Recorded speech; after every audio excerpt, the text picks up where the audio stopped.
Gente, então, como combinado, eu vou fazer agora aqui a retomada da primeira parte do anexo 1.1. Vocês acompanharam a parte que era sobre a função das comissões na organização e o debate que a gente fez com as pessoas que estavam presentes do Bagre, né, da Satélite e do Panorama.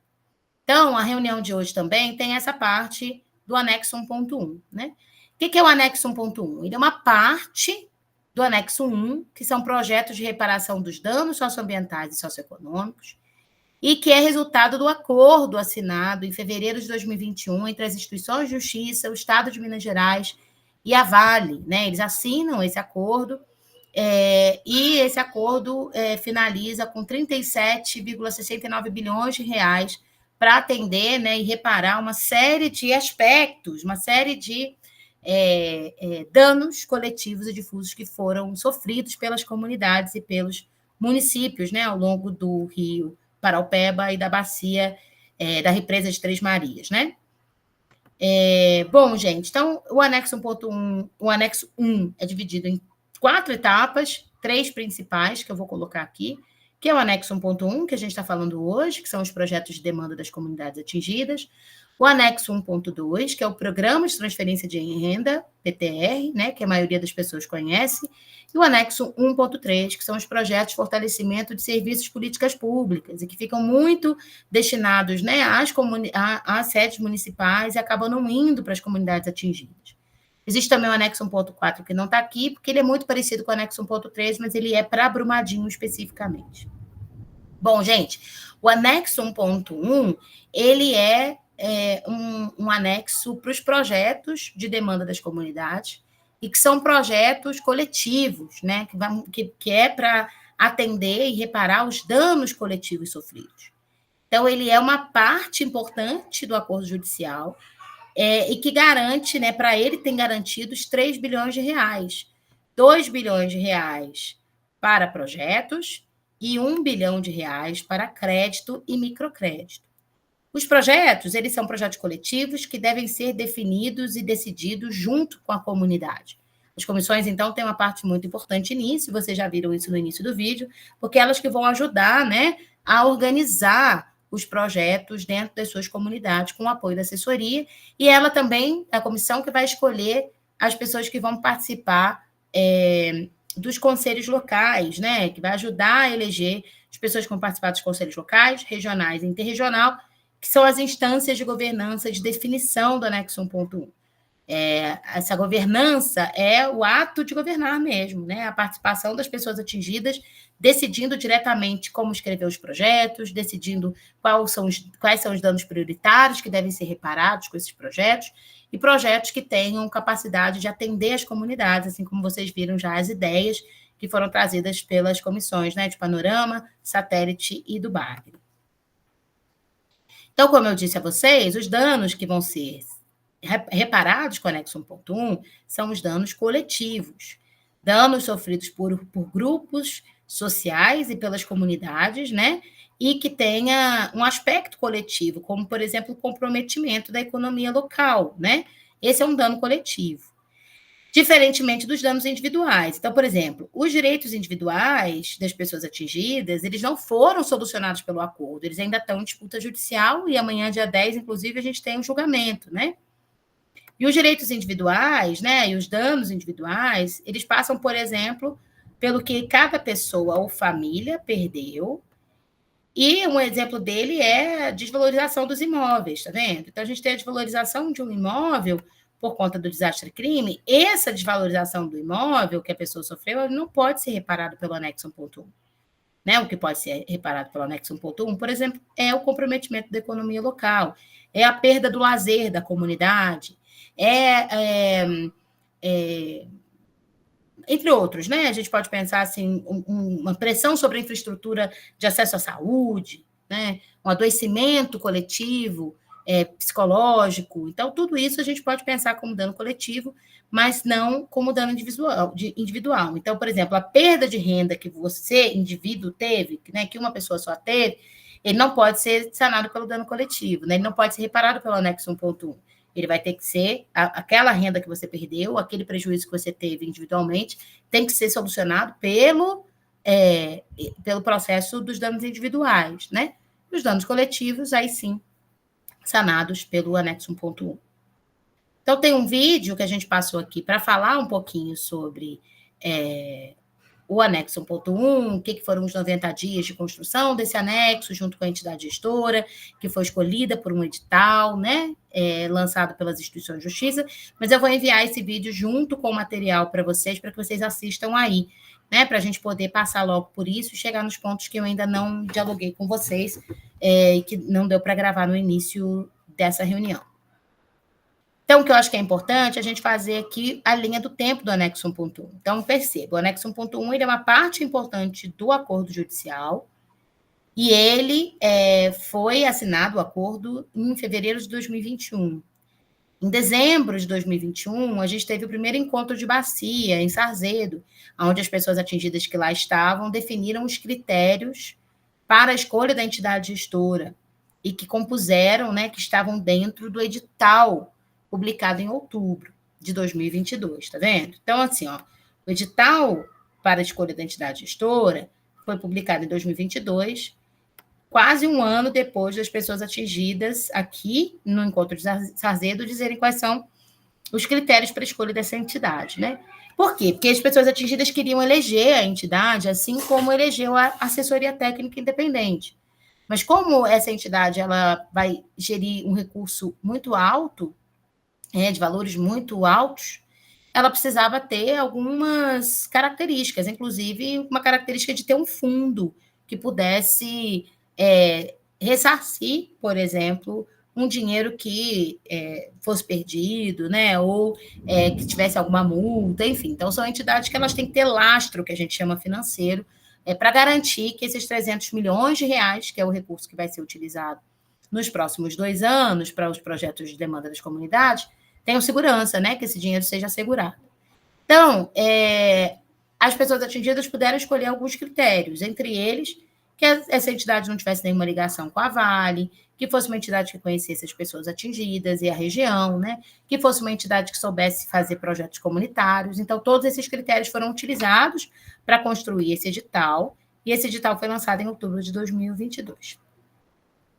Em 2023, a gente teve, então, a publicação da escolha da entidade que venceu esse edital, que era um edital também de menor preço. Então, a entidade que cumprisse com todos os critérios e que ainda assim propusesse um desenho para administrar esses recursos que custasse menos dinheiro, fosse mais barata, iria vencer, né?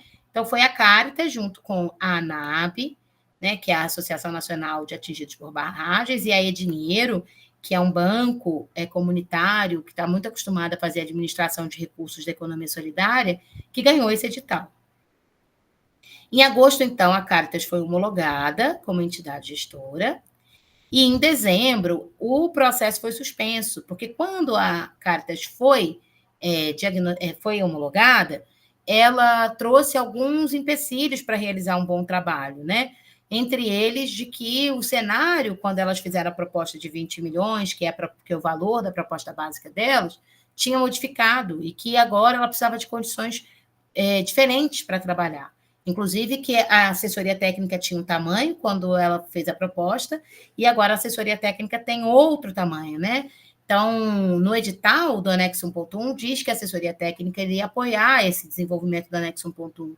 Por isso que ela diz que essa mudança de tamanho também influenciaria no trabalho que ela quer desenvolver com as comunidades, né? Bom, em fevereiro, então, depois dessa suspensão, né, a gente teve um acerto entre a entidade gestora e as instituições de justiça, e em fevereiro, no momento zero, né, ela voltou a atuar e já fez a apresentação para as pessoas atingidas. Em março, então, ela assinou o termo de colaboração técnica com as instituições de justiça, que faria, né, que garantia que ela ia ter 90 dias para construir a proposta definitiva com as pessoas atingidas de como seria a administração dos recursos ao longo dos 2 anos. Então, isso é muito importante, gente. A entidade gestora foi escolhida para trabalhar durante 2 anos. E ela foi escolhida porque ela fez a proposta com menor valor. Mas essa administração dos recursos precisava passar pelo quê? Pelo crivo das pessoas atingidas. Por quê? Porque o anexo 1.1 garante a participação das pessoas atingidas do início ao fim.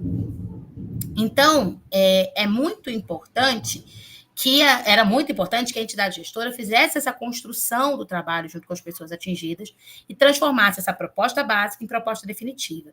Para que isso fosse viável, as instituições de justiça botaram no edital que a entidade que vencesse receberia R$1 milhão e teria 90 dias para construir a proposta definitiva com as pessoas atingidas, tá?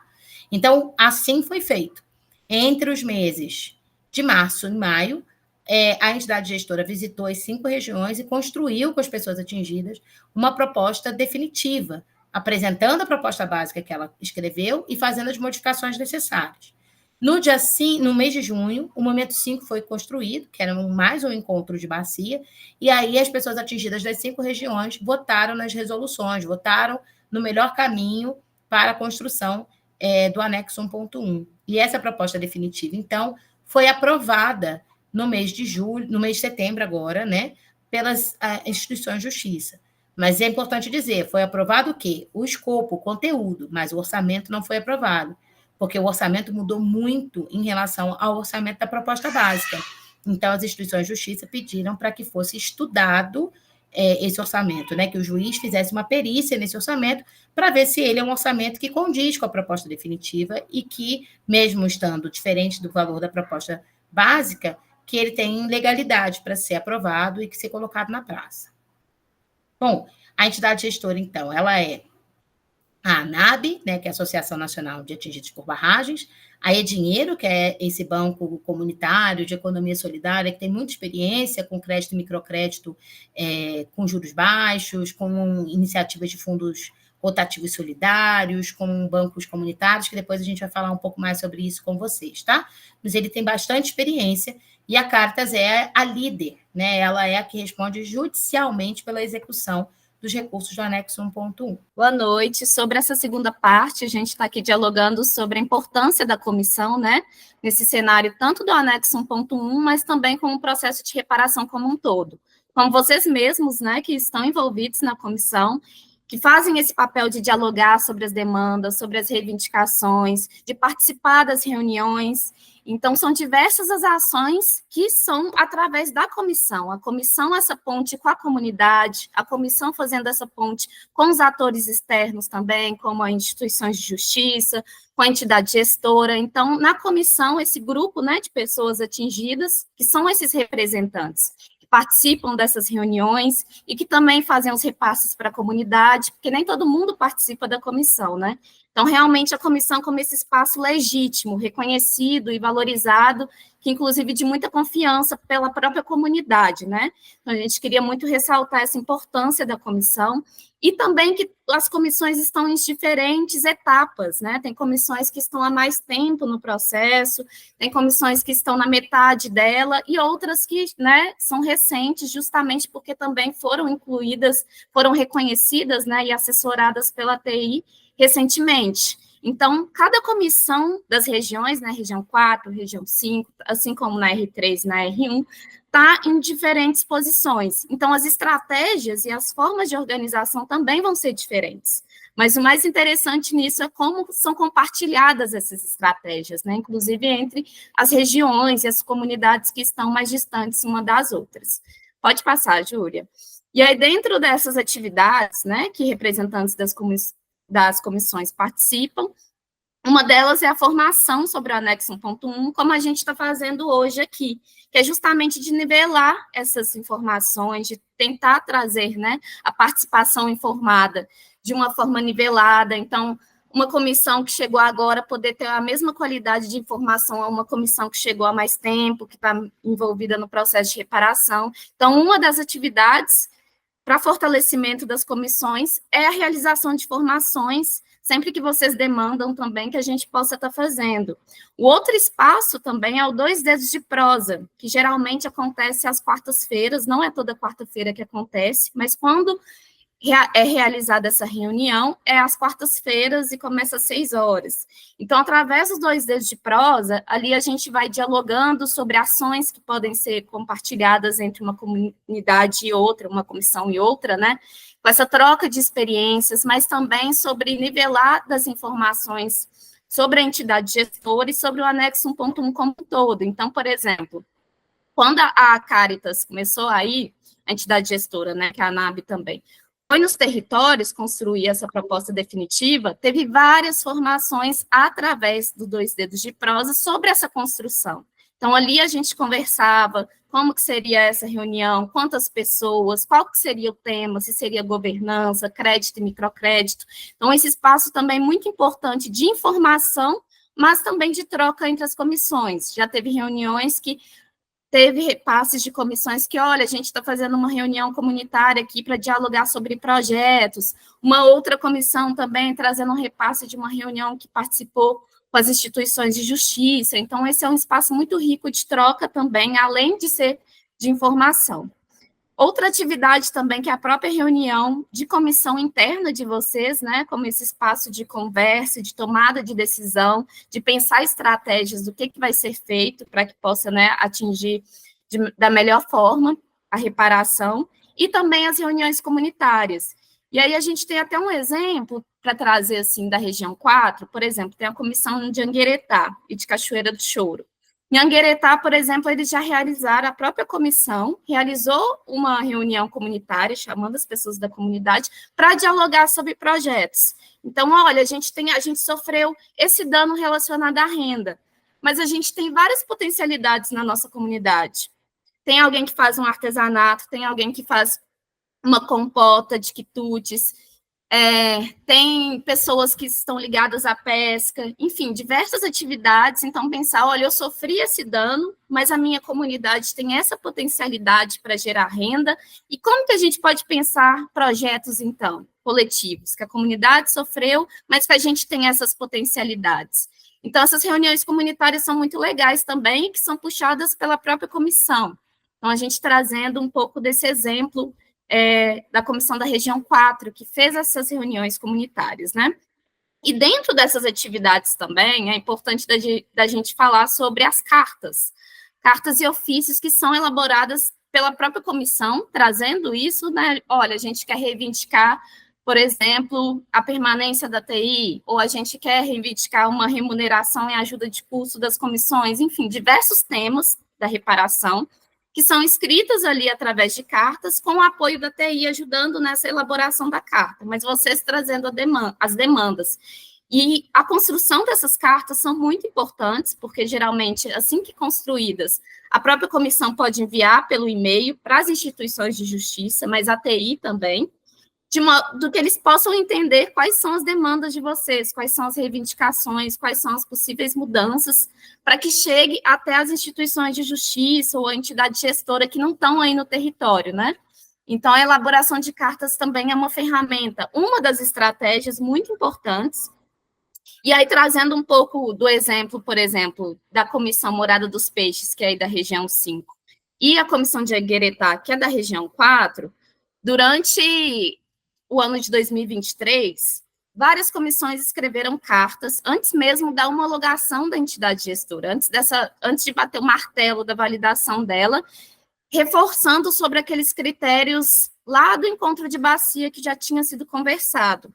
Então, por exemplo, a Comissão de Angueretá tinha colocado a importância da garantia da participação durante todo o processo, que a entidade gestora deveria garantir isso, da importância da transparência e do controle social, da importância da contratação de mão de obra local, e isso o juiz, na hora de homologar, ele levou em consideração essa carta de Angueretá. Ele, inclusive, cita na homologação, respondendo a essas reivindicações. Então, as cartas não são só um instrumento de escrita, né, que eles não leem, mas para a gente ver um exemplo positivo que chegou também. Assim como a Comissão Morada dos Peixes, né, que reivindicou que, olha, a entidade gestora, ela precisa ter uma experiência comprovada na gestão de projetos, e ela também precisa ter equipe de profissionais qualificados, mas profissionais que saibam dialogar em uma linguagem popular e que possam estar perto das pessoas atingidas. Então, as cartas são uma das estratégias dentre várias que a gente tem, como a gente mostrou aqui. Então, por exemplo, a feira, a realização de feiras, que a gente tem vários exemplos também positivos, como aconteceu na Comissão de Formosa. Na minha comunidade, assim como a gente sabe que aconteceu a Catira do Cerrado, né, durante o encontro de comissões, várias pessoas atingidas têm várias potencialidades. Uma pessoa faz artesanato, uma outra pessoa produz, tem produtos agrícolas. Eu acho que a Vivi travou, né? Travou para vocês também? Então, eu vou... Podem ser pensadas. Vivi, você travou, mas você voltou Travei. agora. Você falou quando você estava falando das potencialidades de cada que algumas pessoas têm produtos agrícolas, que as comunidades têm suas características, né? Isso. Então, falando dessas potencialidades, que a feira também é uma forma de estratégia.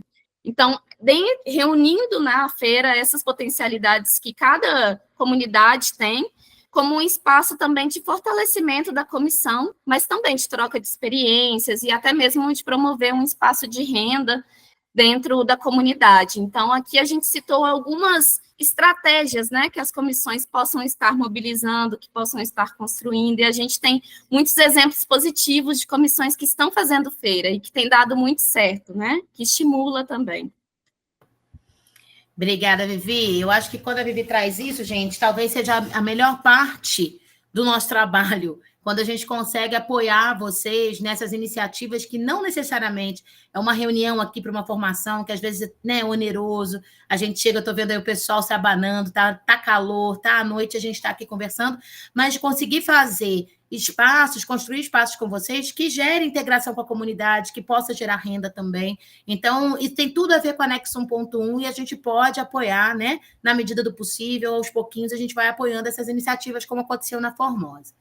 E aí, gente, só para a gente fechar essa parte aqui, já abrir para o diálogo, né? E para a gente começar a conversar sobre as potencialidades de vocês também, queria só trazer um pouquinho o que eu falei para vocês da proposta básica e da proposta definitiva, para vocês entenderem como é que está organizado esse anexo 1.1, que essa parte a gente ainda não entrou, né? Então, a gente falou sobre o processo de escolha, falou sobre a participação de vocês, como as comissões podem se organizar para incidir, para estar ali, né, no dia a dia desse anexo 1.1, que é um direito de participação de vocês, mas falar como é que está organizado, então, esse anexo 1.1, a partir da construção que foi feita até o mês de julho, com as comunidades e comissões, né, que já estavam organizadas na época dessa construção. Então, a proposta básica da entidade gestora, que foi o documento que ela apresentou para concorrer ao edital, ela era uma proposta inicial que deveria ser dialogada depois com as pessoas atingidas e modificada de acordo com as demandas, né, como eu falei com vocês. E a proposta definitiva, ela já é um espaço, né, já é um documento que foi construído participativamente com as 5 regiões e aprovado no encontro de bacia. Então, a proposta definitiva, ela está falando principalmente sobre 3 partes, sobre 3 pontos importantes. Um é a governança, que é essa palavrinha que está aqui em cima, né? Um é a governança. O outro são os projetos comunitários e o outro é o crédito e microcrédito. Então, eu vou apresentar pontos principais para vocês aqui de cada uma esses 3 eixos que a gente chama de participação, tá? Em relação à governança, o que é a governança, gente? A governança é a estrutura que vai ser construída para que vocês possam decidir do início ao fim, como estava lá no vídeo, sobre a construção dos projetos. Então, não é ninguém que vai definir por vocês, né? Vocês que vão definir os projetos das comunidades, os projetos regionais e os projetos de bacia. Então, a gente precisa de uma estrutura para isso, assim como a gente tem, por exemplo, a estrutura da administração pública nos nossos municípios, né? Que a gente tem o executivo, o legislativo, né? Então, a gente tem a Câmara de Vereadores, a gente tem a Prefeitura, a gente tem uma estrutura para fazer a gestão dos recursos. Nesse caso aqui, a gente vai ter uma estrutura também específica para a gestão dos recursos do anexo 1.1. Então, essa estrutura ela é dividida em 3 partes, tá? Ela é dividida em conselhos locais, conselhos regionais e conselho de bacia. O que são os conselhos locais? Os conselhos locais vão ser os conselhos para um conjunto de comunidades e comissões. Então, a gente hoje, na proposta definitiva, sabe que vão ser construídos 46 conselhos locais. Então, a gente entende que não vai dar para ser como as pessoas atingidas vinham pedindo das outras comissões, que cada conselho local fosse igual à organização da comissão. Ou seja, que cada comissão que existe hoje no território fosse um conselho local. Então, a gente já sabe que não vai dar para ser assim, que a gente vai ter que juntar alguns conselhos, né? Algumas comissões dentro de um conselho. Mas o conselho local, ele é um conjunto de comunidades e comissões que tenham proximidade territorial, proximidade cultural, né, e potencialidades parecidas, que vão se reunir ali, assim como as comunidades estão se reunindo dentro das comissões, ou bairros, né, para poder definir sobre os projetos. Então, o conselho local, ele não define como serão distribuídos, por exemplo, os recursos entre as regiões atingidas. Ele não apresenta... não, aqui eu estou falando de outras diferenças, tá? Mas aqui, então, não vou ler muito o que está escrito aqui, não. Só vou explicar para vocês o que é o conselho, né? Então, o conselho local, ele vai pensar os projetos daquelas comunidades, projetos que são locais, ou seja, os pequenos projetos, os projetos mais baratos, os projetos sem muita complexidade, que vai atender aquele grupo de comunidades ali que está organizado dentro daquele conselho local e vai aprovar aqueles projetos, né? Então, o conselho local ele vai pensar esses projetos.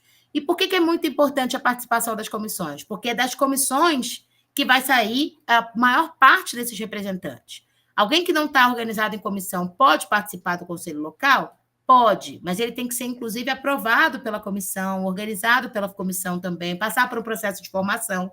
Então, a gente precisa muito da comissão nesse processo, para escolher esses representantes que vão para esses conselhos locais, né? Que é como a nossa instância regional, que a gente está organizando agora, dentro do Guaicuí. Então, aí tem representantes de várias comissões. O conselho local vai ser a mesma coisa. A gente vai pegar ali representantes de algumas comissões que vão pensar juntos, conjuntos de ideias e linhas de projeto para as comunidades que estão organizadas dentro daquele conselho local. Isso é muito importante, tá? Os conselhos regionais. Os conselhos regionais, ele é uma instância regional, igual a nossa instância regional mesmo que a gente está construindo agora das comissões, tá? Ela vai reunir representantes de todos os conselhos locais da região 5. A região 4 também vai ter a sua instância, a região 3, a região 2, a região 1. Então, a instância regional é mais fácil da gente entender, porque ela é igualzinha à nossa instância regional. O conselho regional, ele é mais fácil de entender, porque ele é igualzinho à nossa instância regional que a gente está organizando agora, tá? Então, a gente pode depois até ver como é que esses representantes que estão na instância regional podem dialogar com esses conselheiros, com essas conselheiras que vão para dentro da governança do anexo 1.1. Então, gente, eu sei que a gente vai debater daqui a pouquinho, vocês podem trazer as dúvidas, mas os conselhos locais, ele vai ser um conjunto de representantes de um grupo menor de comissões, e o conselho regional, ele vai ser um conjunto de representantes de todas as comunidades da região, das comissões, né, representadas dentro dos conselhos locais, tá? Então, o conselho regional, ele é formado a partir do conselho local, que vai indicar representantes também das comunidades atingidas, né? Então, pelo menos um representante deve ser integrante do conselho local. O conselho regional, então, ele pode ter representantes que não são dos conselhos locais diretamente, mas tem que estar organizados dentro das comissões, tá? E o conselho regional deve ter vaga para ao menos 3 representantes de cada município. Então, eles fazem algumas regrinhas para a gente garantir o máximo de representação possível dentro da estrutura que a gente tem das regiões, tanto da região 5, da 4, da 3, da 2 e da 1. Esse esqueminha aqui de governança, ele é mais complicadinho, depois a gente pode fazer um balãozinho certinho para vocês verem, né? Mas a instância é isso, assim, ó, conselho local, que vai ter representantes de todos os conselhos locais dentro do conselho regional, e o conselho regional vai ter seus representantes no conselho interregional, que é o conselho de bacia. Então, o conselho de bacia, ele é formado por representantes de cada uma das 5 regiões, tá? Então, a gente vai afunilando. O conselho local é um conjunto de comissões, conselho regional é o conjunto dos conselhos locais, e o conselho de bacia é um conjunto das pessoas que estão representando a instância regional. A gente vai fazendo assim, né, o afunilamento. Bom, gente, o que é importante a gente saber dessa coisa da organização dos conselhos? Porque são os conselhos que vão organizar os projetos. São os conselhos que vão dizer quais são os projetos que devem ser executados, tá? Então, a gente tem dentro da estrutura do anexo 1.1, como a gente já tinha falado, os projetos coletivos e o crédito e microcrédito. Como é que ficou definido na proposta final da entidade gestora construída com as comissões? Como é que ficou definido isso, né? Que a gente vai ter uma primeira onda de projetos locais e regionais. Então, vão ser realizados projetos locais e também projetos regionais. Os projetos locais são pequenos, os projetos regionais são médios projetos. A gente vai ver os valores deles daqui a pouquinho. Os pequenos projetos, eles vão ser definidos pelos conselhos e setores locais. E os médios projetos vão ser definidos pelos conselhos regionais. Por isso que é muito importante que as comissões estejam organizadas para escolher os seus representantes do conselho local, porque esses representantes vão estar ali defendendo os projetos das comunidades. E é muito importante também que a gente tenha bons representantes da instância regional, porque vão ser eles que vão estar ali defendendo também as possibilidades de desenvolvimento da região, incluindo a potencialidade da sua comunidade e da sua localidade, tá? Quanto tempo vai levar para ser realizados esses projetos? No máximo 1 ano, a contar das etapas de início, de contratação de serviços, de entrada da entidade gestora nas comunidades. Então, assim, a partir do momento que começar a contar os 24 meses de atuação da entidade gestora, os 2 anos, ela tem até 1 ano para começar a executar os pequenos e médios projetos. Depois a gente vai ter uma segunda onda de projetos, que vai ser de pequenos e grandes projetos. Então, a gente vai ter uma primeira onda de pequenos e médios, e depois a gente vai ter uma segunda onda de pequenos de novo e de grandes projetos. Repetindo, os pequenos projetos vão ser definidos por quem? Pelos conselhos locais. E os grandes projetos pelo conselho interregional. Que aí, sim, grande projeto vai ter que atender a bacia inteira, ou o maior número de pessoas da bacia, das comunidades atingidas, tá? Então, esse conselho interregional, vou repetir, é muito importante que as comissões se organizem, escolham bons representantes para o conselho local, que vai ter um representante no conselho regional e que vai ter um lá no conselho interregional. E aí ele vai ajudar a definir um bom projeto grande para apoiar esses projetos médios e pequenos que estão sendo desenvolvidos. Essa onda tem que começar, no máximo, assim que terminar a contratação da primeira onda, das entidades que vão executar os projetos, já tem que começar a segunda onda. E também, dentro da segunda onda, a gente vai ter os projetos locais e regionais dos povos e comunidades tradicionais, tá? Que a gente não vai entrar muito aqui agora. Gente, então, quando eu estou falando de pequeno, médio e grande projeto, o que eu estou falando? Do que eu estou falando, né? Pequenos projetos. A gente tem um valor teto para o que eles chamam de pequeno projeto. Um pequeno projeto, ele tem que custar até 200 mil. E ele atende um conjunto menor, ou uma comunidade, ou um conjunto pequeno de comunidades. Comunidades, quando eu falo, também são bairros, tá, gente? Então, assim, né, aquelas comunidades e bairros que foram diretamente atingidos. Então, a gente tem aí projetos no máximo de 200 mil. Mas eles vão prezar, né, e eles vão conversar com os conselhos locais para a gente tentar aprovar projetos que têm uma média de valor de 80 mil. Estão vendo aqui? Então, ó, pequeno projeto, vou riscar ele aqui. O limite máximo do valor de um pequeno projeto tem que ser 200 mil. Isso vai corresponder a quase 60% do fundo, dos 200 milhões. Mas eles sugerem que a média de valor seja de 80 mil. Por quê? Porque se a gente tiver uma média de valor de 80 mil, a gente consegue fazer 1.260 projetos pequenos. Isso, gente, eu já digo para vocês aqui de orelhada, que 1.260 projetos a gente consegue atender praticamente todas as comunidades. Só não consigo dizer que vai atender todas as comunidades, porque as instituições de justiça ainda têm que dizer quanto que vem de recurso para cada região. Mas a gente consegue atender aí um número muito grande de comunidades e bairros, tá? Quanto maior o valor aqui, ó, quanto mais perto de 200 mil chegar os projetos, menos projetos a gente tem aqui, tá vendo? Então, se a gente tem projetos que custam 80 mil, a gente vai ter 1.260 projetos. Mas se a gente tiver projetos que custam 160 mil. Aí a gente diminui pela metade aqui, ó.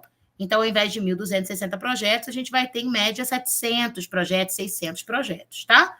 Então, é inversamente proporcional. Quanto mais caro o projeto, menor o número de projetos. Quanto mais barato o projeto, maior o número de projetos.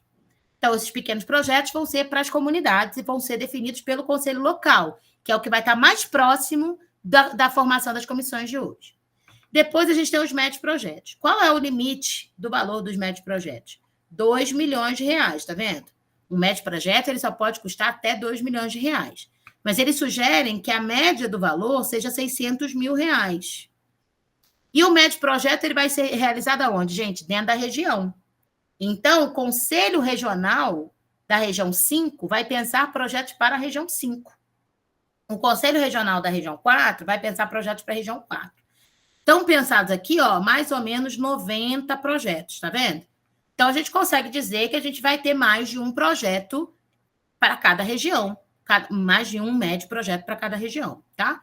E aí, esses projetos vão ter que ser definidos e deliberados, como a gente viu no vídeo, por quem? Pelas comunidades da região 5 e defendidas pelos representantes. O representante, ele não decide sozinho, o representante, ele leva a vontade das comissões, dos conselhos locais e das suas comunidades. Então, a gente precisa de projetos que atendam à realidade da região e que contemplem o maior número de pessoas possível. E a gente tem aqui os grandes projetos, ó. Os grandes projetos, eles vão custar até 10 milhões de reais. Mas a sugestão é que eles custem, em média, aqui, ó, 5 milhões. E aí, se eles custarem 5 milhões, a gente vai ter aí 5 grandes projetos que possam atender a bacia de formas diferentes. Então, eles podem ser projetos pensados para várias potencialidades que a gente tenha, do turismo, das mercadorias que são produzidas, entre outras potencialidades, tá? Então, era importante a gente ver esses valores aqui para vocês começarem a pensar. E aí, a gente tem o crédito e microcrédito também, que eu não vou entrar muito em detalhe, que crédito e microcrédito é uma caixinha de surpresa, mas ele tem aqui em torno de... que a gente está pensando, né? A proposta básica tinha um desenho, e esse desenho aqui, ó, a gente não precisa olhar para ele agora não, tá? Porque ele já foi modificado. Isso aqui é só para depois vocês estudarem. A proposta definitiva está dizendo que os valores do fundo, né, que tem um teto de 100 milhões, vão ser debatidos, mas que a gente vai criar 10 fundos. O que são esses fundos? São fundos de empréstimo. Então, a gente pode ter fundos para economia, para agricultura familiar, fundos para microempreendedores, fundo para pescadores e pescadoras, fundo para juventude, fundo para grupo de mulheres. Aí a gente vai pensar, os conselhos locais vão pensar nesses fundos, quais são esses fundos e para que eles vão ser construídos, tá?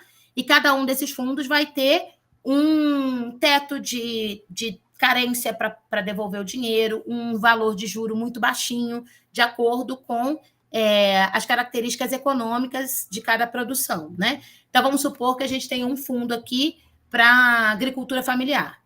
Aí, a agricultura familiar, a gente tem uma pessoa que planta milho e a gente tem uma pessoa que planta mandioca. O tempo de você plantar o milho e colher o milho é diferente de quem planta mandioca. Então, vamos supor que quem planta o milho vai levar aí até 8 meses para ter o retorno, quem planta mandioca em 4 meses já tem retorno. Estou chutando, tá, gente? Aí a gente tem o tempo de carência para pagar o empréstimo, para quem planta o milho vai ser maior do que para quem planta a mandioca, porque a carência vai estar sempre relacionada ao tempo de ganho e de retorno financeiro daquela atividade produtiva que está sendo desenvolvida. Além disso, a gente vai ter os bancos comunitários, né, que vão ser implementados, e aí tem a famosa moeda social, que quem estava lá no Encontro de Bacia vai lembrar que na Catira do Cerrado a gente fez a moeda social, que era a moeda do Paraupeba.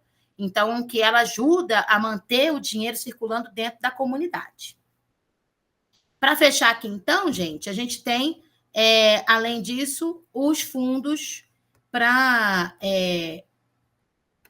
reservados, né? Não só para... que já está definido, né? Para os familiares de vítimas fatais, então, que tem que funcionar de uma forma diferente para eles, né? Para as pessoas que perderam seus familiares, e para os residentes da Zona Quente também. E para os povos e comunidades tradicionais também tem uma reserva que é prevista em lei específica para os projetos e fundos de crédito para eles, tá bom? Então, Agora chegou a hora da gente conversar, a gente até atrasou um pouquinho, se alongou um pouquinho aqui na explicação, mas eu queria muito ouvir vocês e ver se vocês têm uma rodada de dúvida. Então, a gente poderia abrir aí para ver se o pessoal de Panorama e Satélite tem alguma dúvida, se o pessoal do Bagre também tem alguma coisa que queira colocar. Eu sei que é muito assunto, mas é importante a gente conversar um pouquinho.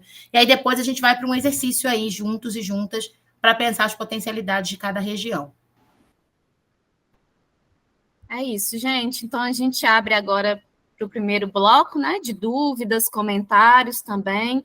Então, a gente faz o seguinte: primeiro, cada comissão, né, faz a sua colocação, Elô também, que está aqui na reunião, e depois a Júlia responde as questões.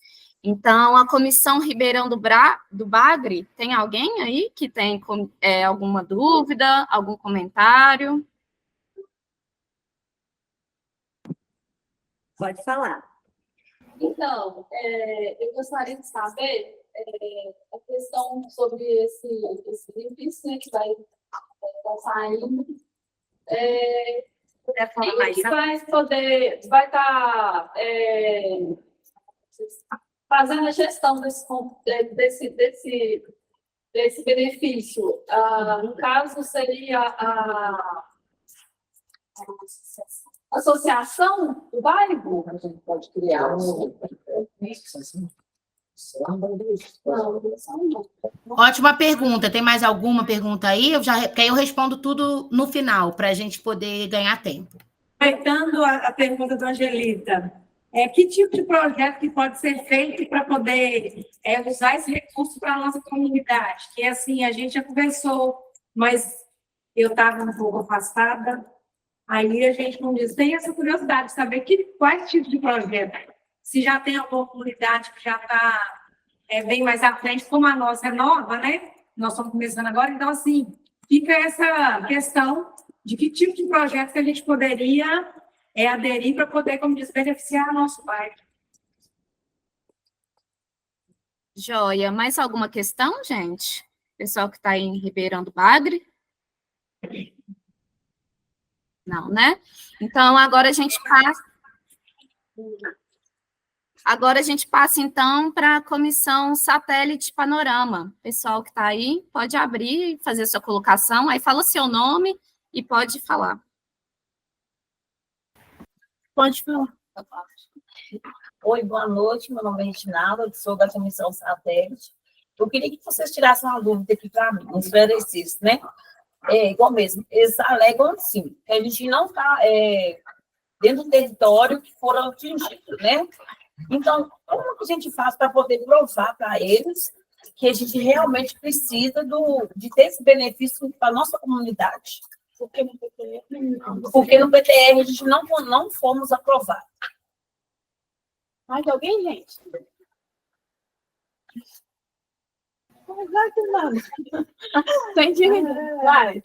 E como assim? Igual eu queria saber. Fernanda, né? Boa noite, meu nome é Fernanda, eu sou da Comissão Satélite também. E eu queria, assim, como que a gente vai poder fazer o projeto, se é para o bairro, que a gente vai ter do bairro, né, e o individual, para a gente pegar essa finança do microcrédito, né?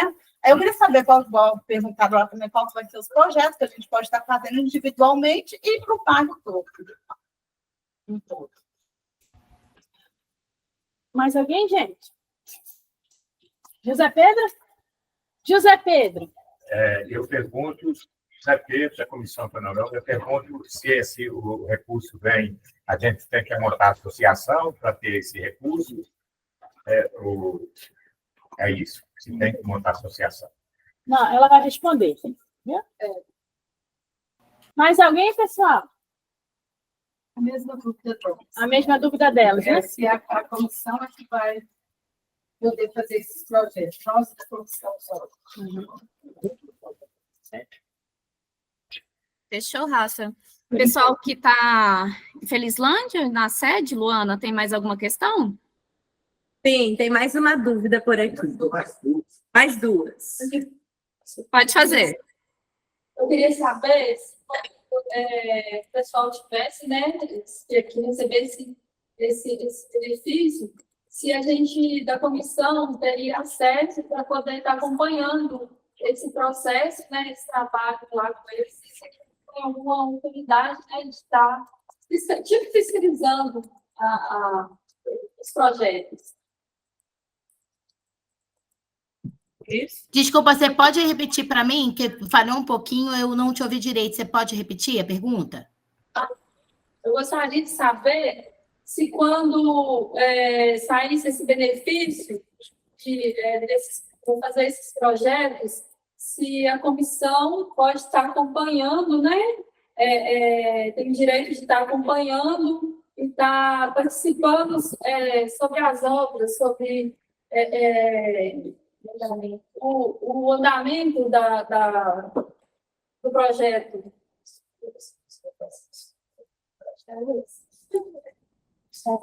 Já foi contemplada, é a mesma dúvida. Tá certinho aí? Elô, você quer fazer alguma pergunta, algum comentário?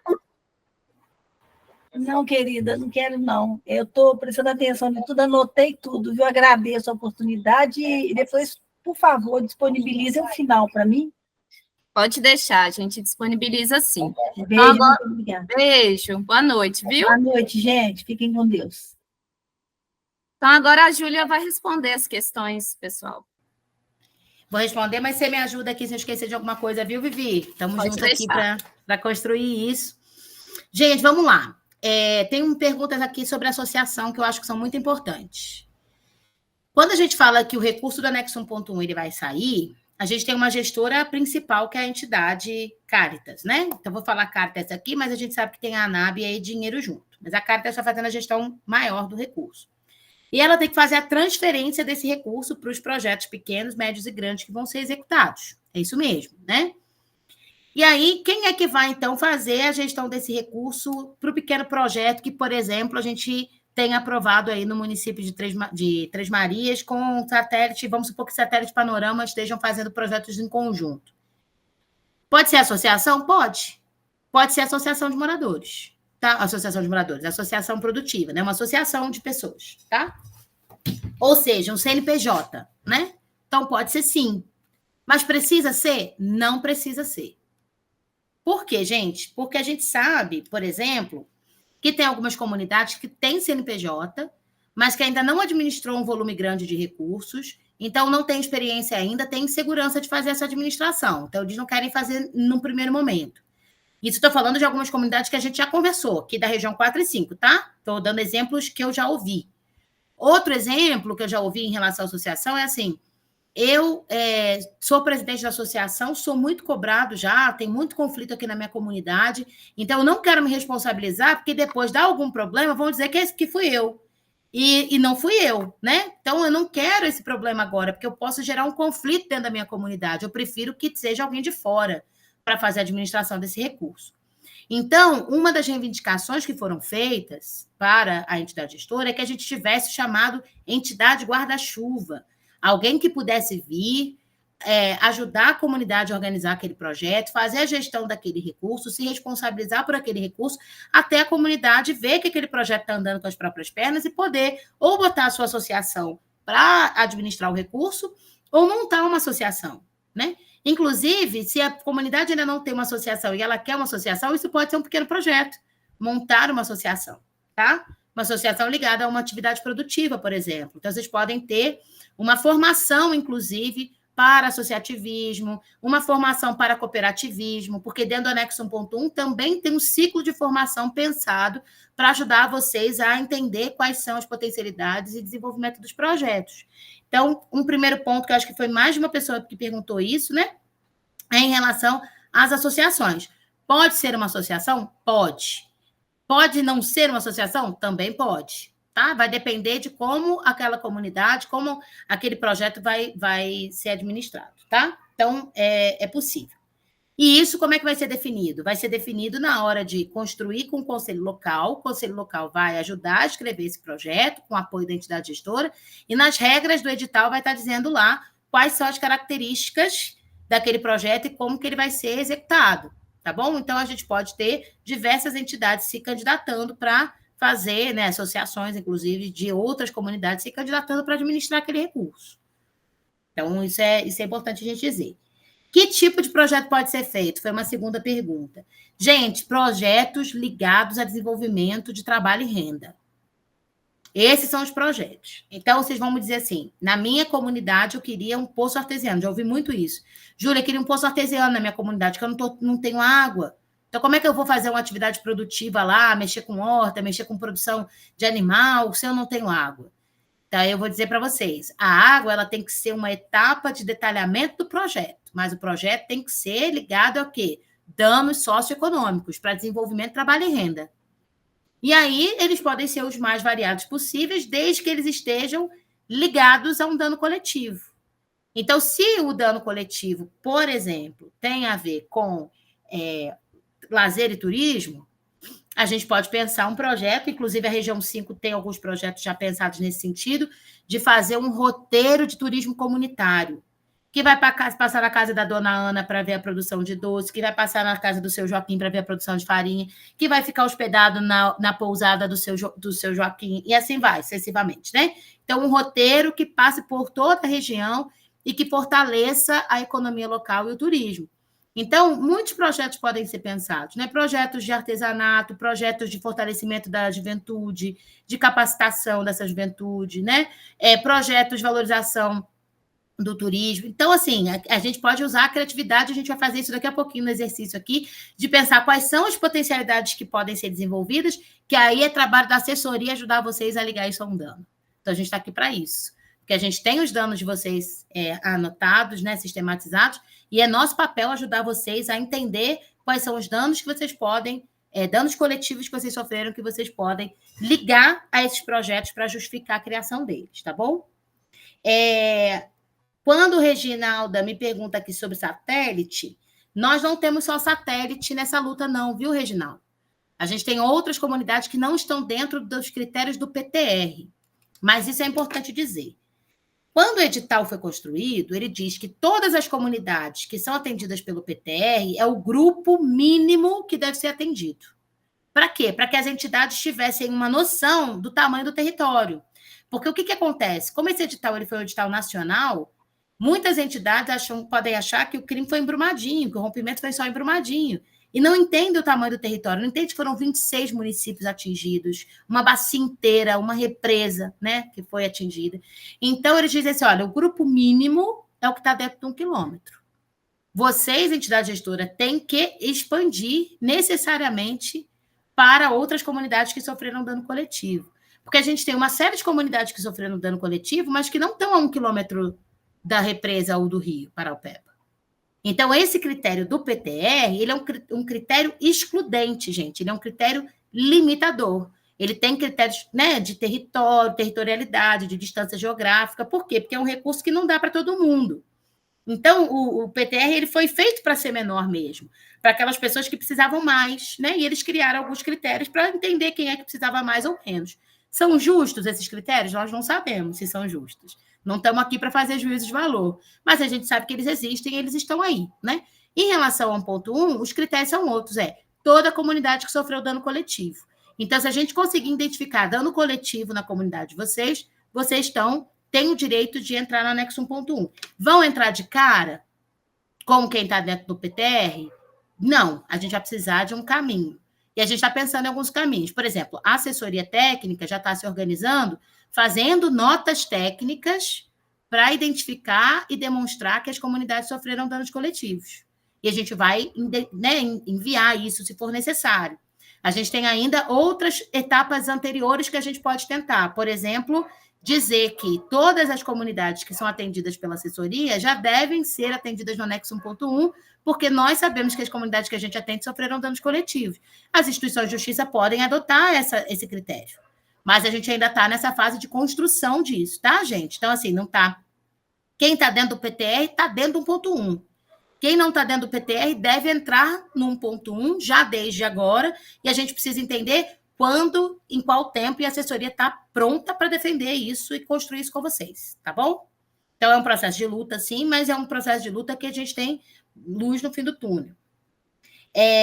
Então, a questão, a Fernanda me pergunta também, né? Como que vai ser o projeto de crédito, projeto coletivo com a comunidade e o crédito e microcrédito?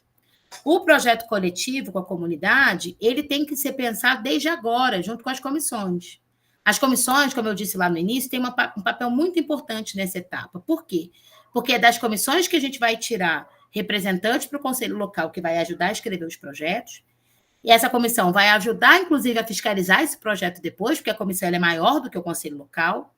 E essa comissão, as comissões, elas podem ajudar a construir os projetos com as comunidades e bairros, fazer essa ponte.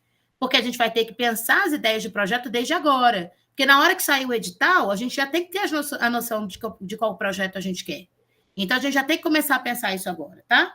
E aí, a assessoria está aqui para ajudar vocês nesse processo, né? Da gente fazer uma reunião comunitária, talvez a gente passar um questionário para perguntar às pessoas o que elas gostariam, talvez fazer uma feira mesmo na comunidade ou no bairro para a gente poder conversar com a comunidade, entender o que é importante para a comunidade. Então, a gente vai pensar aí, dentro das possibilidades, como é que a gente pode organizar para fazer esse projeto coletivo. E o crédito e microcrédito, ele vai poder ser acessado por pessoas, né, individuais, né, por um crédito individual, mas está sempre ligado à produção, tá, gente? Então, isso é muito importante. E aí, para responder aqui o José Pedro falando da associação, né, já respondi então. E aí, pensando aqui no projeto também do papel da comissão, né, só para reforçar, a comissão não vai escrever o projeto, a comissão vai ajudar a escolher as possibilidades de projeto. Quem escreve o projeto é o conselho local. Quem está no conselho local? As pessoas que participam da comissão. Então, a gente vai eleger representantes lá para o conselho local. Mas cabe à comissão, porque a comissão ela está mais, né, ela tá mais no território, ela é maior, ela tem legitimidade, cabe à comissão fazer essa discussão com a comunidade. A comissão ela tem um papel fundamental, inclusive, no andamento dos projetos. Ela tem que estar lá e observar o andamento dos projetos, fiscalizar os projetos, dialogar com o conselho local, regional e de bacia, para a gente poder ter maior saúde possível para esses projetos, né? Um processo saudável mesmo, que os projetos funcionem, que eles sejam ágeis e que a gente chegue onde a gente gostaria. Pessoal, eu vi que vocês levantaram a mão de novo, são 8h02, a gente queria muito fazer com vocês um exercício de discutir essas potencialidades. Eu queria ver, Thaline, se é possível, e Luana também, aí o pessoal que está no Bagre, da gente separar um pouquinho, cada um discutir aí, a gente pode até ficar conectado aqui com o microfone fechado, não tem problema não, mas que vocês possam mediar aí na conversa um pouquinho sobre o que vocês imaginam para as comunidades de vocês. Eu vou até projetar na tela aqui. Vivi, vou até falar aqui logo, tá? Que eu já estou com o microfone aberto. Mas é legal a gente pensar assim, ó, depois de a gente conversar um pouquinho sobre os projetos, quais são as potencialidades das comunidades de vocês? De que forma essas potencialidades que as comunidades de vocês foram prejudicadas pelo rompimento? Né? O que vocês percebem que se modificou a partir do rompimento da barragem? E quais são os caminhos que a gente pode desenvolver para esse potencial? Vamos responder uma última duvidazinha aqui e começar a pensar sobre essas potencialidades e como que a gente pode se organizar? Então, vamos lá.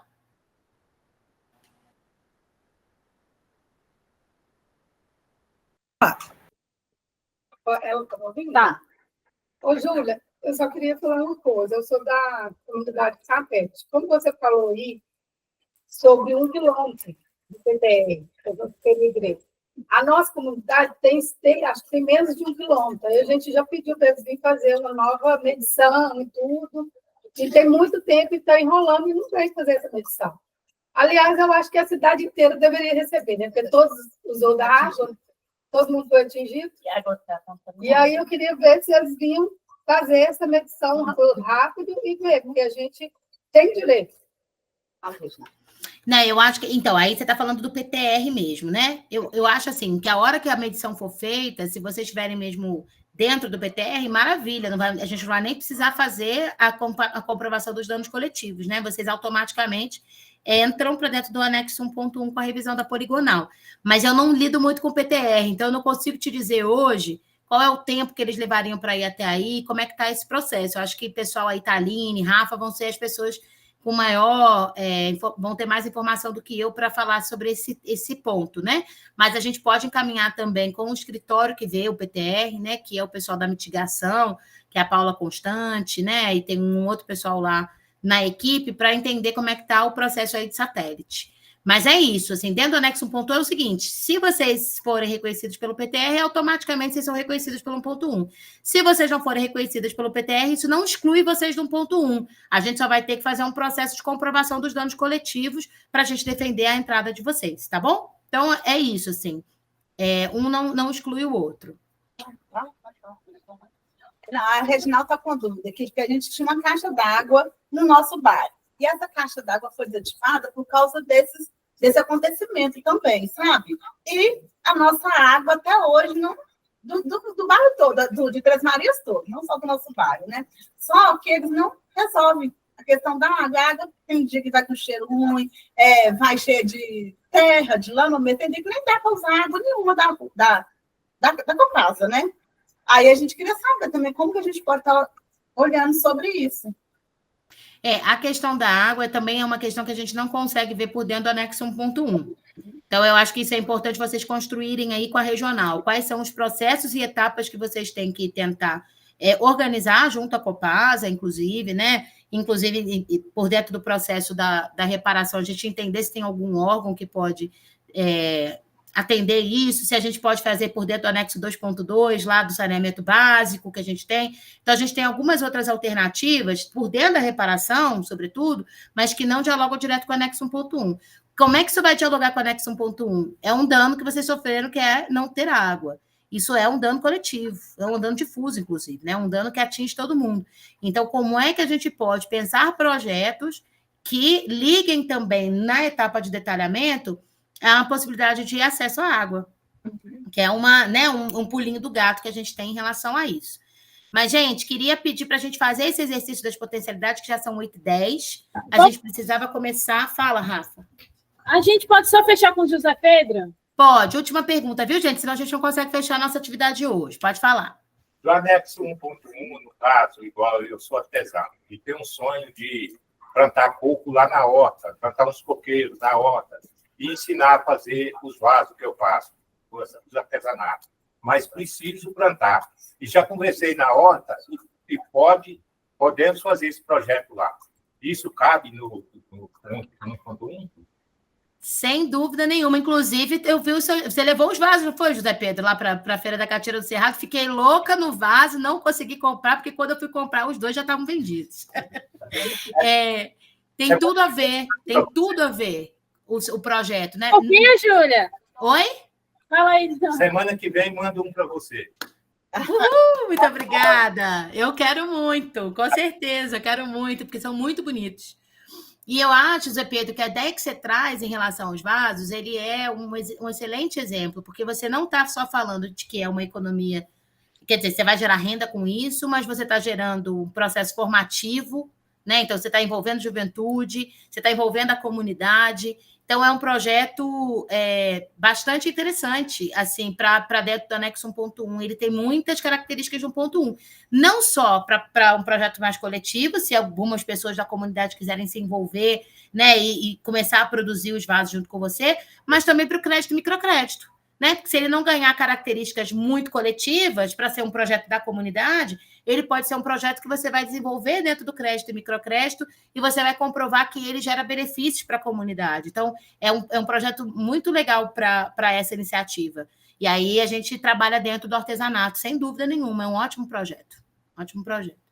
E aí eu acho que a gente até tem uma ideia da potencialidade aqui, ó. Eu acho que a pergunta do José Pedro já traz um pouquinho o que a gente vai debater agora. Quais são as potencialidades das comunidades? O que cada um e cada uma de vocês desenvolve, produz, que pode agregar nas ideias de projeto, né? Então, eu acho que isso é bem importante da gente discutir um pouquinho. Vamos discutir pelo menos 20 minutinhos e voltar para cá e dizer o que a gente discutiu. Então, eu vou pedir Luana para tocando junto com a Júlia em Felizlândia, para a Rafa ir tocando junto com a Taline aí com satélite e panorama. Eu e a Vivi, a gente vai ficar quietinhas aqui, aguardando vocês terminarem, só olhando aqui, tentando ler o lábio de vocês, para ver se a gente consegue participar um pouquinho. Daqui a pouquinho, vocês escolhem um representante para falar para a gente como foi o debate, tá?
Pessoal, vamos pensando em finalizando para a gente retornar daqui a pouquinho. Deu para discutir um pouquinho aí?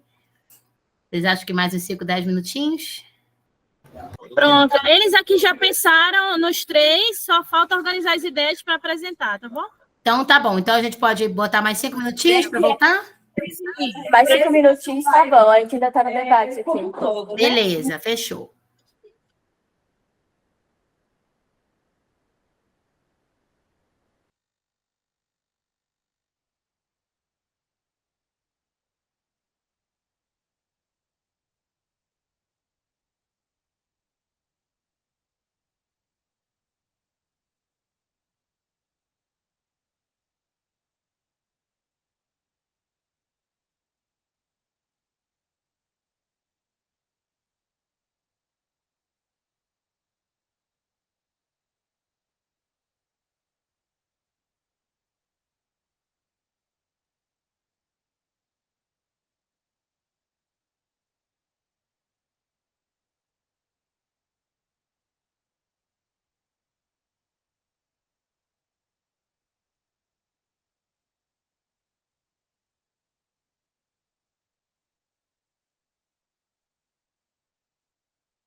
Pessoal, prontinho? Tudo certo? Deu para estruturar direitinho?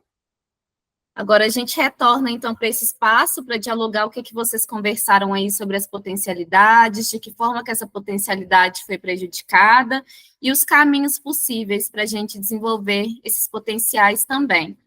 Então, vou chamar o porta-voz da Comissão Satélite Panorama para contar um pouco para a gente o que vocês dialogaram por aí.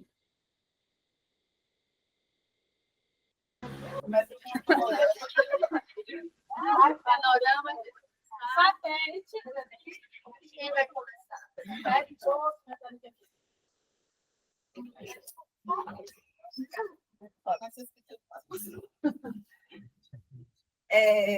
Fernanda, né, gente, como já foi apresentada aí. Aqui, o que a gente estava pensando em fazer era uma área de oficina, né, um galpão, para a gente estar fazendo artesanato, quando os adolescentes para estar fazendo curso de maquiagem. E ao lado desse galpão, fazer uma horta comunitária, que também já está rendendo, né, dando lucro para a nossa comunidade.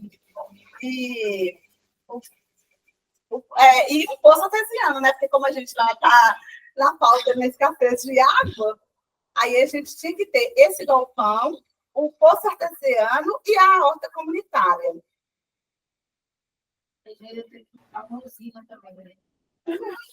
Energia solar. A energia solar. Vocês são grandes. Aqui, meu nome é Reginaldo, né, já apresentei da Comissão Satélite, e a gente estava pensando também, né, nesse mesmo espaço, né, a gente organizar tudo lá direitinho, a gente está montando uma áreazinha reservada lá sobre a aula de informática também, né? Porque a gente, hoje em dia, nós precisamos muito ter o contato, né, com o computador, porque ultimamente tudo está sendo lançado no computador, é um meio de comunicação, né?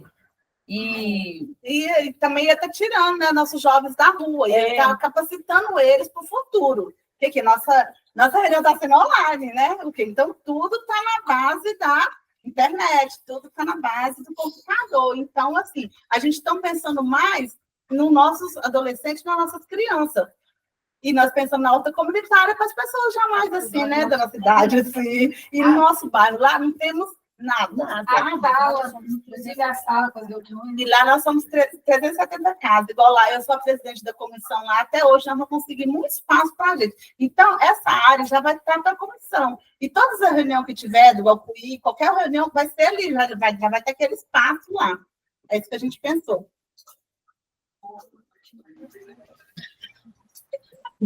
Muito bacana, pessoal. Então, aí, já surgiu uma ideia de como que poderia surgir um projeto voltado para a juventude, né? Voltado para essa questão da informática, mas também um espaço que dialogue tanto para a oficina de artesanato, talvez outras oficinas que tenham também alguém da comunidade que trabalhe com outros tipos de produtos, a horta comunitária, como vocês falaram. Então, tudo isso são potencialidades daí que podem ser transformadas em possíveis projetos também, né? Muito bacana.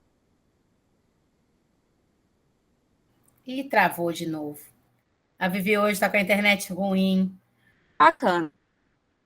Tá voltando aos pouquinhos. Mas vamos passando então aí para o pessoal do Bagre. E Vivi, tá super travada. Vivi, se você estiver me ouvindo, fecha o microfone um pouquinho para a gente seguir aqui com o Bagre. E aí a gente vê também como é que foram as potencialidades de vocês aí, gente. Beleza, daqui a Cristiane e a Ivanira vão apresentar o exercício de potencialidades e ideia de projetos. Vou chegar bem perto da tela. Posso chegar para frente? Claro, pode puxar aí. Para você. Não devolveu, não. Ainda para ver melhor, tá? Dá, Tá, Cris. Como potencialidade, a gente destacou a parte de cultura, alimentos caseiros, artesanato, a pesca, horta comunitária, turismo, a fé, E o lazer, que engloba esporte e a represa, que a gente tem, ao fundo. No artesanato, tem os idosos, crianças, adolescentes. E a ideia de projeto. As ideias de projeto é feiras, né? Que vai, como diz, reforçar, como diz o orçamento, né, do bairro, das pessoas. Horta comunitária, a gente está querendo ver se a gente consegue fazer uma parceria com a IPAMIG. E a Cristiane pensou em pescadores e feiras. Alguma coisa, algum projeto para os pescadores do nosso bairro. Um centro de fortalecimento para a saúde mental, né? Que a gente estava pensando em fazer alguma coisa relacionada à fé, esse centro aqui.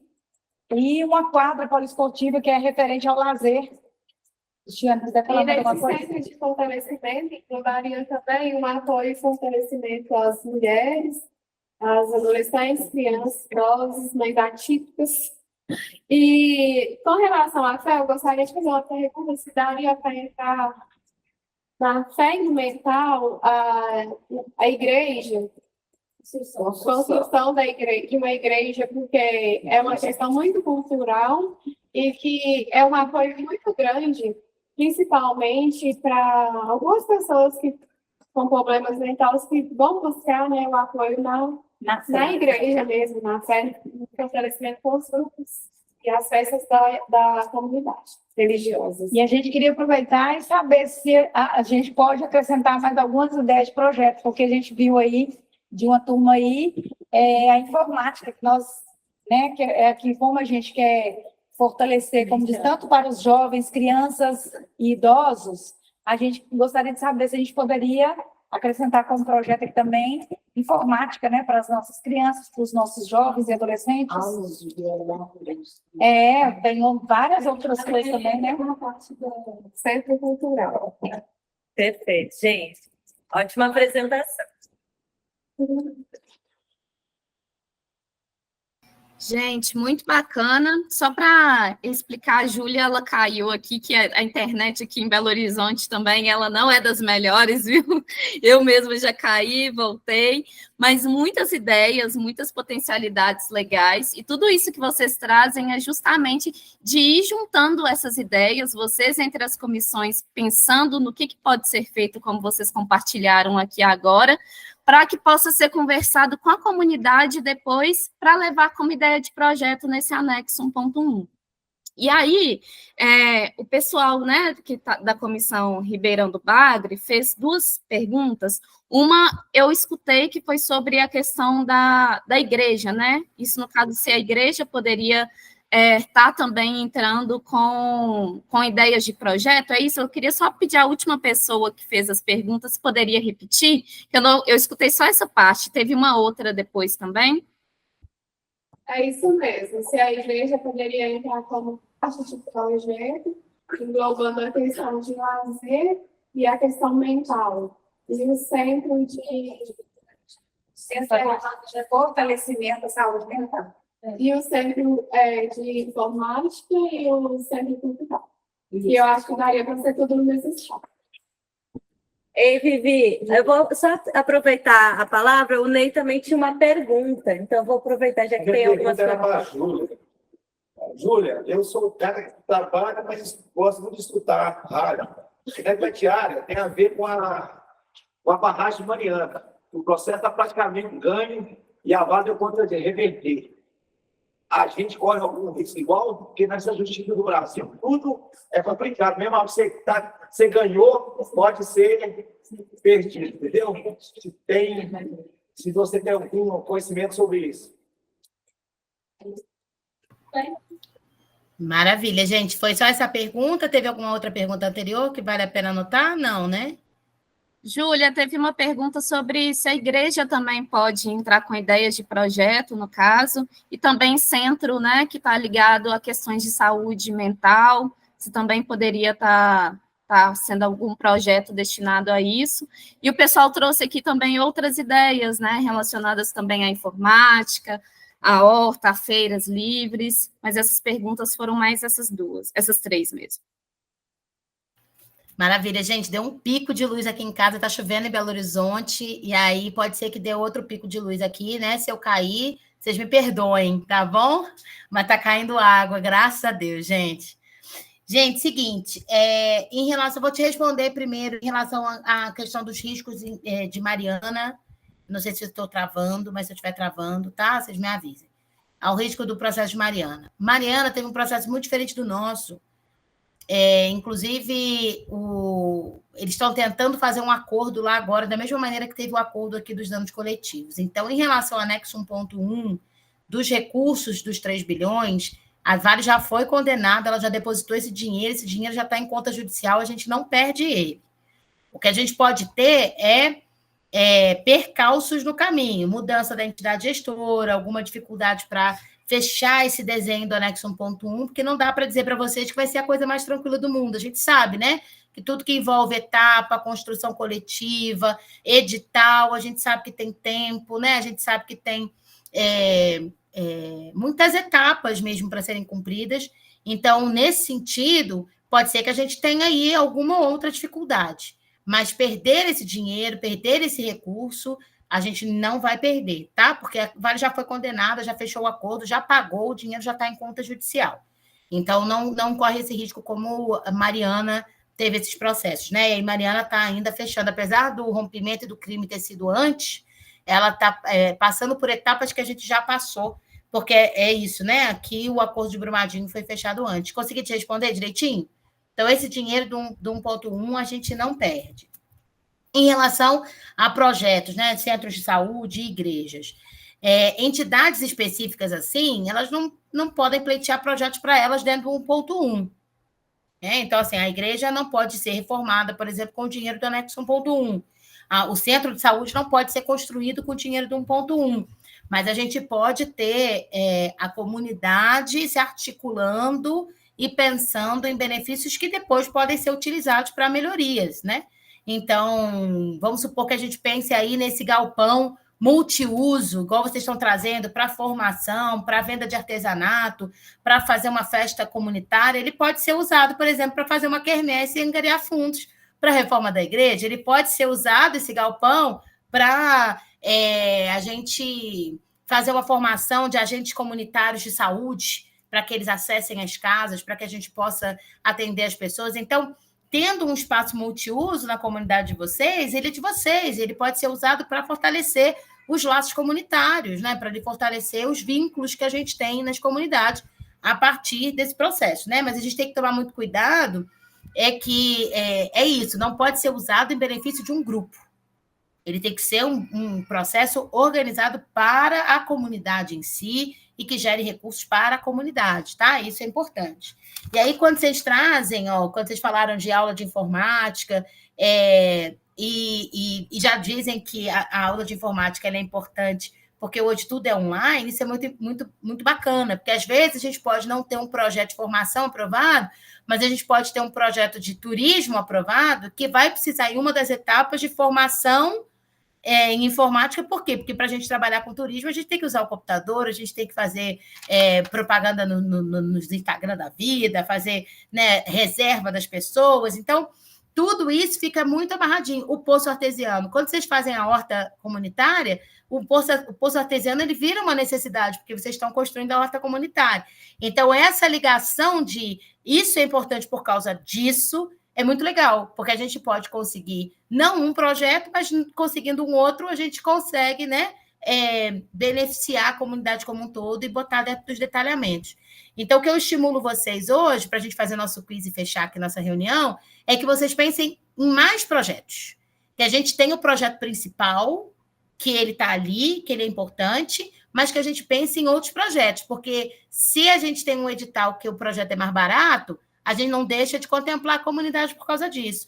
E a gente pode pensar em etapa. Então, por exemplo, o galpão. Quanto que seria para construir o galpão? Vamos supor que um galpão, para ser construído, ele custe 100 mil. Então, ele não seria aprovado no primeiro edital. Mas aí a gente constrói a horta comunitária. Aí a horta comunitária, a segunda etapa dela é ter um galpão para comercialização, percebe? Então, a gente pode ir amarrando uma coisa na outra e pensar os projetos em etapas. A gente pode pensar que os cursos profissionalizantes pode ser um primeiro momento, mas a gente pode organizar para um projeto regional mais galpões sendo construídos. Então, a gente vai organizando isso aos poucos e em diálogo entre as comunidades, a gente vai chegando em boas ideias. Parabéns, gente, pelo exercício de hoje, assim, foram grandes ideias assim que vocês trouxeram para o anexo 1.1. Vou passar, então, para a Luana, que levantou a mão, e para a Vivi, para a gente fazer o quiz. Ô, Júlia, só porque falta panorama também, pessoal de panorama falar. Falaram a comissão satélite, mas só falta panorama falar a ideia também.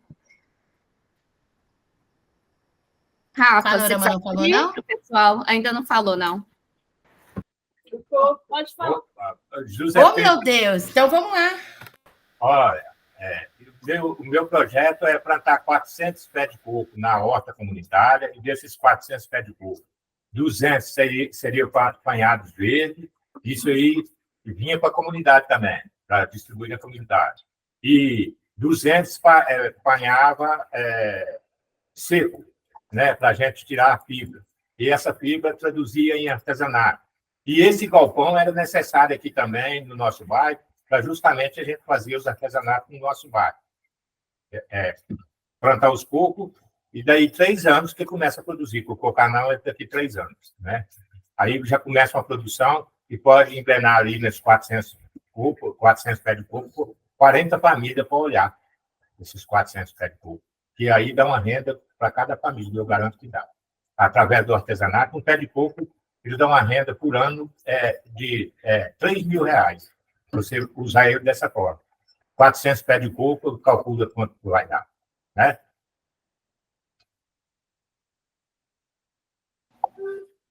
Muito bacana, seu José. E, de novo, também a questão do galpão, né? Como que a gente vê que diferentes comunidades também estão alinhadas, pensando em possibilidades, os potenciais, né, são convergentes, são próximos.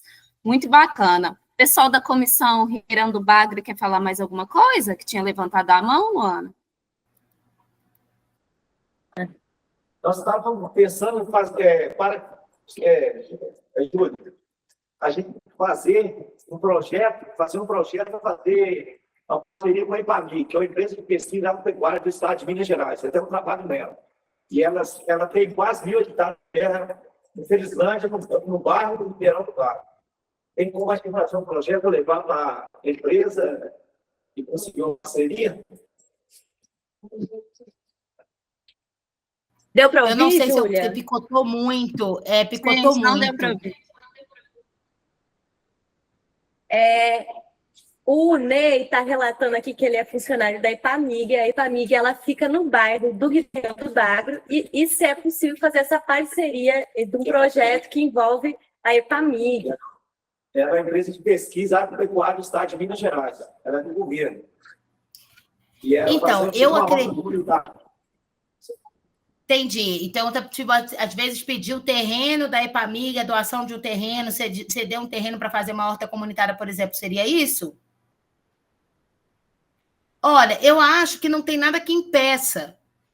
A gente teria que usar para isso, a gente pode conversar num outro momento, da Câmara de Demandas, que seria uma etapa, uma Câmara mesmo construída por pessoas atingidas e pessoas técnicas que vão fazer esse diálogo com empresas, com entidades como a Prefeitura, como a Copasa, para a gente tentar tirar qualquer empecilho do caminho para que o projeto seja construído.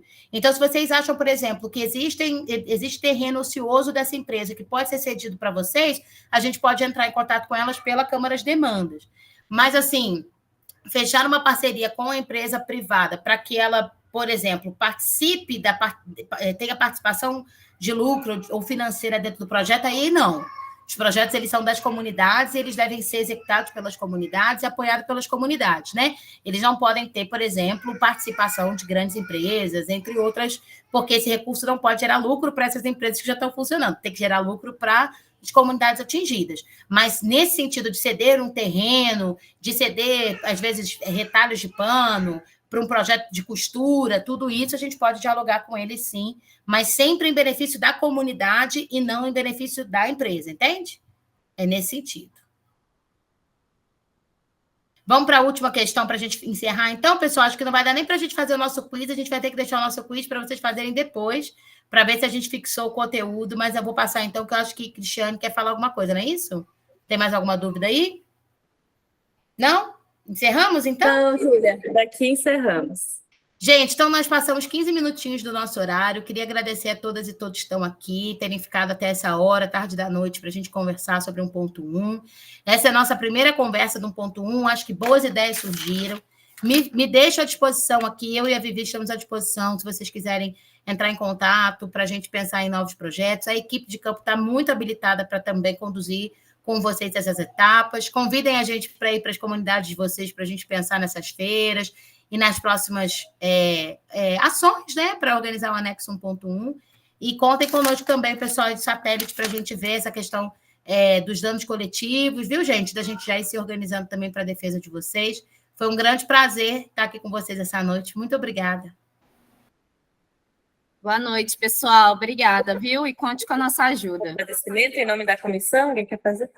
Obrigada, meninas. Cristiane quer falar bem rapidinho. Pode falar, Cris. Em nome da comissão, eu gostaria de fazer um agradecimento muito especial a todo o conhecimento do passado, né, por esse momento de aprendizado e de fortalecimento e impulsionamento para os nossos projetos e a realização dos nossos sonhos e a reparação justa e igualitária.